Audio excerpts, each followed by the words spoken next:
सदर हत्येच्या मागचं कारण असं होतं की दिनांक 21 तारखेला यातील मयत नामी मनोज बिंद हा मिसिंग झाल्याबाबत पोलिसांनी तक्रार दाखल झाली होती. त्या अनुषंगाने आमचा तपास सुरूच होता. दिनांक 29 जानेवारीला आम्हाला एक माहिती मिळाली की यादवनगर या ठिकाणी एक मयत इसमाची बॉडी मिळालेली आहे.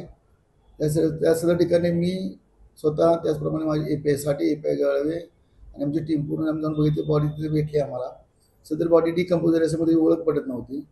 ती बॉडी आम्ही नंतर वैद्यकीय हॉस्पिटल इथे पाठवले एम करता. त्यानंतर मयताचे जे मिसिंग जे नातेवाईक होते त्यांना आम्ही बोलवलं आणि त्यांची ओळख करून घेतली. त्यावेळी त्यांनी ती मयत बॉडी ओळखली की त्या मिसिंग मुलगा मनोज बिंदचा आहे असे निष्पन्न झाले. त्यावरून आम्ही पोलीस ठाण्यामध्ये गुन्हा रजिस्टर क्रमांक नंबर 50/2025 PNS 103/1 प्रमाणे गुन्हा दाखल केला आणि पुढील तपास सुरू केला होता. सदर तपासाच्या अनुषंगाने तांत्रिक मदत घेऊन वेगवेगळ्या ठिकाणचे फुटेजेस कव्हर करून CDR वगैरे याचा तांत्रिक अभ्यास करून यातील आरोपी आम्ही निष्पन्न केले. त्या आरोपीचे नाव आहे दीपक गौड आणि दीपक बिंद.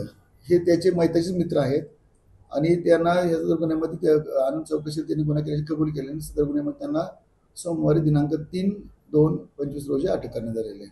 पुढील तपास करत आहोत. चौकशी दरम्यान असं निष्पन्न झालेलं आहे की त्यांच्यामध्ये आपसात पैशावर वाद होता.